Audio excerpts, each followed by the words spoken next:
remember it was so funny. Whenever we first started the magazine, I was going to the Winter Nationals in Pomona, California. Like literally didn't have a ticket to the race, didn't have a parking pass, didn't have a media credential, nothing. Used my mom's credit card to book a plane ticket, flew across the country, rented a car, which I had to pay like $1,000 for because I wasn't over 25, right? Rental cars are crazy for young people, and which is something that we need to like band together and drive, force change. But anyways, I remember flying all the way out there, and it was like that moment of going out there was a terrifying experience for me. And at the time I had a partner in the magazine, and I remember asking him, he was a little bit older than I was, a little wiser, more worldly. And I go, what do you think I should like wear? And he goes, smell like money.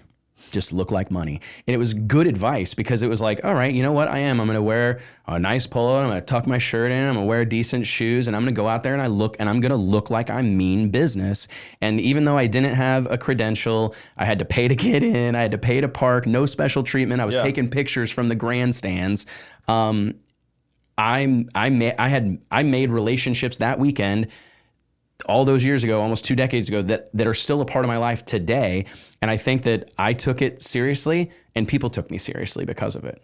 Yeah, I think that's definitely part of it. I mean, even with like, I tell everybody, I'm like, the same deal with building people is like, you have to be across platforms to go to the YouTube side of things. I know so many people that race and they don't post anything on YouTube, the largest search engine in the world. Right. It's Google. It's the largest search engine in the world.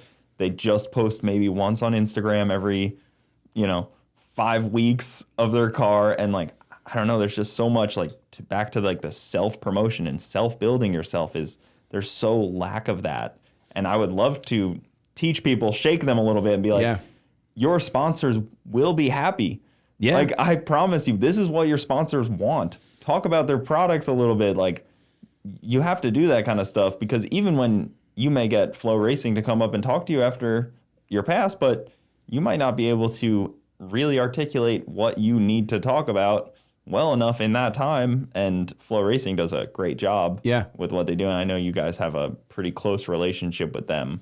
They've upgraded a lot. Yeah, they've very quickly. And I saw that. I was actually at their headquarters a couple of weeks ago in Austin, Texas, and I was like blown away by the scale of that business. Like, to be honest, they're so new to race, or at least drag racing. They've had a foothold. They've had a massive presence in like dirt track racing for a while now. But that business was built on the back of like track meets, wrestling meets, like less underserved sports is basically their business model, is giving world-class service and world-class visibility to underserved sports. And when I got there and saw that there's like 400 people that work there, they've got this badass building. It's like 2 floors of this high rise in downtown. And it's like a legit company, and they are making big moves in drag racing. They've massively upgraded their production, bringing on new people, experimenting with new technologies. It's an exciting thing, and we're lucky to have them in the space right now, as far as I'm concerned. I'm curious, and I don't mean to like ask you questions. No, but live it up. How much of a struggle was it for you, like, to put yourself out there? Because like it is hard, and I think like that class you're talking about, or coaching people up on that, it would be of significant value to this group of people. I mean, shoot, I would go to any place right now and teach whatever I have to know, and it's always that same deal. Like, I feel like I don't know anything, but then if I talk to somebody, I'm like, oh, actually, I have learned a pretty good amount in 10 years of being on YouTube and social media. And constantly putting yourself in front of people and dealing. I think what I see, like I'm down here with a handful of NHRA pro level drivers today. We're doing a site visit at BMP for some planning for next year. And I even see them like struggle. Like, these are people that are world champions in front of the camera quite frequently on television, do all this stuff, but like struggling to deal with trolls on the internet, struggling to deal with the comment section, struggling to deal with perception or what people, how have you, like, what, did you just like have thick skin like all your life? Or? Oh yeah, I was born with thick skin. In high school, I had a teacher that would tell me, don't throw stones if you live in a glass house. She told me this a lot. So I don't know what that meant. Yeah. But my always thought was like, I'm going to keep throwing stones, but I'll just I'll have a better house, I guess. Yeah. 'Cause Yeah, I mean, I had to live with just the handle consequences. it. Yeah, I was like, Yeah. so what do I just hide in my house? Like, what is the option here? You got to throw stones sometimes, or else nobody cares really about you at all. Good point, man. Because I remember the first time, my first like foray into video was I started doing selfie video interviews, like Yeah. at the racetrack, and it was like, and it took off, right? This was like pre going live, pre most of the podcasts that exist in our space currently, and I remember I tell this story, but it's so funny. I actually built up the courage to do it at SEMA in, I don't know when it was, 2000, whatever, let's just say like 2000, a long time ago, right?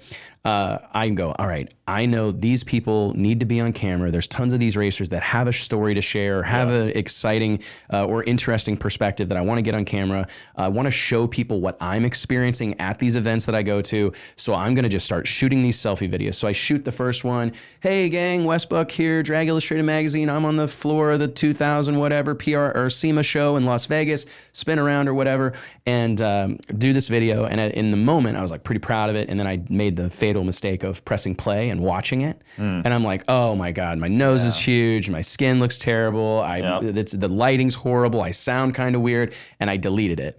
And that prolonged so many things because it took me a year, dude, to build up the courage to try it again a year later. And it was funny, but I had to put systems in place. Like I went to Valdosta, Georgia, South Georgia Motorsports Park for Donald Long's Lights Out. It might've been like Lights Out 7, I think. Anyways, and I knew, okay, I want to do these selfie interviews. I know this is going to work, but I've got to put some systems or structures in place to make sure that I do it. So the first one was, I'm not going to watch them. I'm going to live with the consequences. Like, I'm not going to look at I'm just going to send it and live with whatever happens. Maybe it'll be well received, maybe it won't, but I'm not, if I drop the camera, I'm going to pick it up and keep going. If I cuss, I'm going to keep going. If I stumble, if I butcher somebody's name, I'm going to keep going. I'm just going to film them. I'm not going to watch them. I'm going to post them. And I also, started to try to like the low hanging fruit of like familiar faces. Like before I got there, I told like a handful of people my idea, like, here's what I want to do. I haven't seen anybody do this in our space. So I want to do it. I feel I'm 1000% confident it's going to work, but I need some buddies to participate so that I can go like get warmed up to do this. And that's ultimately what I did. And from there, I went on to do like literally thousands of those interviews, but like, it was so hard. I mean, like I said, it took me a year to build it up the courage again. And even then, I think it was like 11 o'clock in the morning. And I like went to a buddy's toter home and took a shot of vodka before I went and filmed the first one because I was just to loosen up a little bit because I was so like, what are people going to think? Am I wearing the right thing? I don't know. And is the audio going to be good? There's generators running and burnouts and all this stuff. But, looking back, none of that mattered at all, and people loved it. And I actually think what we kind of come to find out eventually was, at least I think production value and expectations have changed. But back then, it was like the rougher the videos were, the more people seemed to like them. Like they were more real, maybe. They seemed they didn't seem scripted. They didn't seem like bought and paid for advertisements. It was just like voyeuristic, and people seemed to like it, I think people still enjoy that. That's why, like, when we sat down, I told you this is just a hangout. We're just hanging out. We're talking anything, really. I don't want to read questions and you answer them and then go right to the next one, like just like a rhino, just like, just ignore that next thing. And it's just raw, uncut stuff. And it's just like normal human interaction instead of like this, like I did really good because of my clutch sponsored by who and my this because of that guy. And like, we get enough of that. You're like, okay, so was this like, is he reading a teleprompter right now? Is this a promo? I think we're shooting a promo. Are we shooting a promo? I can't stand that stuff. So you doing those is like showing like the real like side of these racers. And that's what people want to see. Everybody wants to see a human interaction. And that's what you get at the racetrack. I mean, these racers are kind of sailors in a lot of ways too. They curse like it. They live like it. Yeah, you live in a toter home. It's a circus out there. I mean, it really is. It's like this carnival type of deal and a largely carny kind of lifestyle. I mean, it's lots of hot lobby bars and fast food and all that. And like, why shy away from it? Why try to be something that we're not? And I don't know. I do think like the expectation of production value in our space has changed with all these influencers and the level of equipment that is accessible at this point in time. But I'm here for a quick and dirty, loosey-goosey type of deal. Use your iPhone, man. They're so good. I tell people all the time, people have asked me throughout the last 10 years, how do you get into YouTube? And I'm like, well, your first video is going to suck. And so is your next 10. Yeah. But nobody's going to watch them. So it doesn't matter. Yeah.